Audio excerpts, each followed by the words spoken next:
भारतीय मुसलमान Indians by choice हैं, बाय चांस नहीं। वंदे मातरम के किन छंदों को राष्ट्रीय गीत के तौर पर अपनाया जाए, यह फैसला सर रविंद्रनाथ टैगोर और सुभाष चंद्र बोस जी जैसे नेताओं के परामर्श के बाद हुआ। क्या अब हम उन महान नायकों की समझ पर प्रश्न चिन्ह उठाएंगे, उन्हें देश को बांटने वाला और तुष्टीकरण करने वाला कहने का पाप करेंगे? उन महान हस्तियों ने वंदे मातरम के उन छंदों को अपनाया जिन्होंने देश के हर वर्ग, हर धर्म के मानने वालों को एक सूत्र में पिरोने का काम किया।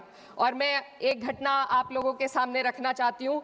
वर्ष 1998 में उत्तर प्रदेश सरकार के मंत्री रविंदर शुक्ला जी ने स्कूलों में राष्ट्रगीत को गाना अनिवार्य कर दिया था, लेकिन तब के तत्कालीन प्रधानमंत्री अटल बिहारी वाजपेयी जी ने, जो उस समय लखनऊ के दौरे पर थे, उत्तर प्रदेश सरकार के इस फैसले पर नाराजगी जताई और यूपी सरकार ने राष्ट्रगीत को अनिवार्य करने वाले मंत्री को बर्खास्त कर दिया था।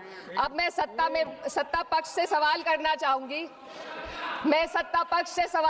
चाहूंगी, बोलने दीजिए। मैं सत्ता पक्ष से सवाल करना चाहूंगी कि जो विजन आजादी के समय के लोगों का था, राष्ट्रगीत को स्वेच्छा पर छोड़ने का, उसी का अनुसरण माननीय अटल बिहारी वाजपेयी जी ने किया, तो क्या वे भी मुस्लिम तुष्टीकरण कर रहे थे? जी नहीं, अटल बिहारी वाजपेयी जी राजधर्म निभा रहे थे। देश में सब धर्मों को एक साथ लाना, सबके जज्बात का एहसास करना ही सबसे बड़ा राष्ट्रवाद है। माननीय अध्यक्ष महोदय, आज हमें वंदे मातरम के असली भाव को समझना जरूरी है। यह गीत तो देश के जल, जंगल, जमीन, हरियाली और निर्मल हवा की वंदना को समर्पित है। यह भारत की जन जन की मंगल कामना करता है कि भारत का हर नागरिक स्वस्थ रहे, सुरक्षित रहे और सम्मान के साथ जी सके। सुजलाम सुफलाम का अर्थ है, सुनिए, ऐसा देश जहां स्वच्छ और पर्याप्त जल हो, जहां नदियां जिंदा हो, बहती हो, जीवन देती हो। अध्यक्ष महोदय, लेकिन अब जरा यमुना का हाल देखिए। दिल्ली प्रदूषण नियंत्रण समिति की 2025 की रिपोर्ट बताती है कि यमुना के कई हिस्सों में बीओडी स्तर 127 mg पर लीटर है तक पहुंच चुका है, जबकि किसी जीवित नदी के लिए ये 3 mg पर लीटर से कम होना चाहिए। ये सिर्फ नदी का संकट नहीं है, ये किसान का संकट है। नमामि गंगे के नाम पर हजारों करोड़ रुपए खर्च हो गए, लेकिन सच्चाई ये है कि आज भी गंगा और यमुना के किनारे किसान मजबूरी में उसी जहरीली पानी से खेती कर रहा है। वही जहर अनाज में उतरता है और वही जहर किसान की जिंदगी को धीरे धीरे खत्म कर देता है। अध्यक्ष महोदय, जब पानी जहर हो जाएगा तो सुजलाम कैसे होगा? जब किसान बर्बाद होगा तो सुफलाम कैसे होगा? मलयज शीतलम, मलय का अर्थ है मलय पर्वत से बहने वाली ठंडी, सुगंधित, चंदन जैसी हवा जो जीवन देती है, बीमारी नहीं। आज मैं इस सदन से पूछना चाहती हूँ, क्या आज के भारत की हवा मलयज शीतलम है? नहीं अध्यक्ष जी, बस संसद से बाहर कदम रखिए, एक गहरी सांस लीजिए। ये चंदन की महक नहीं, ये जहर है जो आपके हमारे फेफड़ों में उतर रहा है। दुनिया के 20 सबसे प्रदूषित शहरों में से 13 भारत में है। दिल्ली की हवा में सांस लेना मानो रोज 20 सिगरेट पीने जैसा हो। भारत हर साल सर्दियों में जहरीली हवा के प्रकोप में घिर जाता है। AQI गंभीर स्तर पर आ जाता है। ठंडी हवा का सपना अब गैस चेंबर की हकीकत बन चुका है। हम वो देश हैं जहां सरकार प्रकृति पर बने गीत का मान मर्दन तो करती है, पर उसी प्रकृति, जंगल, हवा, पेड़ को बचाने वाले कानूनों को धीरे धीरे खुद ही खत्म कर रही है। यह है आज के हमारे मलयज शीतलम की अफसोसजनक सच्चाई। अगर हम हवा को साफ नहीं कर पाए तो न सुजलाम बचेगा, न सुफलाम बचेगा। माननीय अध्यक्ष महोदय, सस्य श्यामलम का अर्थ है ऐसा देश जहां उपजाऊ जमीन हो, जहां खेत फसल से भरे हो और किसान कर्ज और निराशा में न डूबा हो।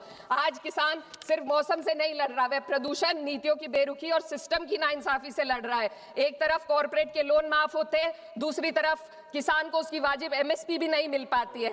आप ग्लोबल सुपर पावर बनने की बात करते हैं, लेकिन हमारी पर कैपिटा इनकम दुनिया में 136वें नंबर पर है। हम अपने छोटे पड़ोसी देश से भी पीछे हैं। हमारे लोग $2,500 तक भी नहीं कमा पा रहे एक साल में, और जिन अरबपतियों की ये रक्षा करते हैं वो इतना पैसा 1 सेकंड में कमा लेते हैं। आज वंदे मातरम को बुनियाद बनाकर राजनीति की जा रही है, लेकिन जमीन पर जंगल पूंजीपतियों को सौंपी जा रही है। आदिवासियों को उनके घरों से उजाड़ा जा रहा है। मातरम में जो मातरम माता है, वे सिर्फ मातृभूमि की वंदना नहीं, वे इस धरती की हर नारी, वे इस देश की हर बेटी, हर महिला के सम्मान की बात भी करता है। लेकिन आंकड़े अगर आप देखेंगे, NCRB की हाल की रिपोर्ट के अनुसार, मैम जसवानी ने के अनुसार देश में हर वर्ष लगभग 30,000 से अधिक बलात्कार हो रहे हैं, यानी एक दिन में 80 से अधिक महिलाएं यौन हिंसा का शिकार होती हैं। और ये सिर्फ दर्ज मामले हैं। जब जम्मू कश्मीर की एक बच्ची हिंसक अत्याचार का शिकार होती है, जब सत्ता से जुड़े लोगों पर आरोप लगते हैं और कार्रवाई वर्षों लटक जाती है, जब उन्नाव की पीड़िता लखनऊ के दरबार में इंसाफ को लेकर अपनी जान देने पर आमादा होती है, जब बिल्किस बानो के अपराधियों का सरकार के लोग द्वारा स्वागत किया जाता है, तो ये घटनाएं वंदे मातरम की आत्मा पर चोट पहुंचाती है। मैं अध्यक्ष महोदया बस यही कहना चाहती हूँ अपनी बात को अंत में रखते हुए कि वंदे मातरम सिर्फ अतीत की ललकार नहीं, ये वर्तमान की जिम्मेदारी है, ये आत्मा मंथन की घड़ी है। यही समय है कि हम वंदे मातरम को सिर्फ नारा नहीं, नीति और जिम्मेदारी बनाएं। और अपने जज्बात को मैं आलमा इकबाल साहब के तराना हिंद के साथ इस सदन में रखना चाहती हूँ कि सारे जहां से अच्छा हिंदुस्तान हमारा, हम बुलबुले हैं इसके, ये गुलसिता हमारा, मजहब नहीं सिखाता आपस में बैर रखना, हिंदी है हम, वतन है हिंदुस्तान हमारा। श्रीमती लवली आनंद।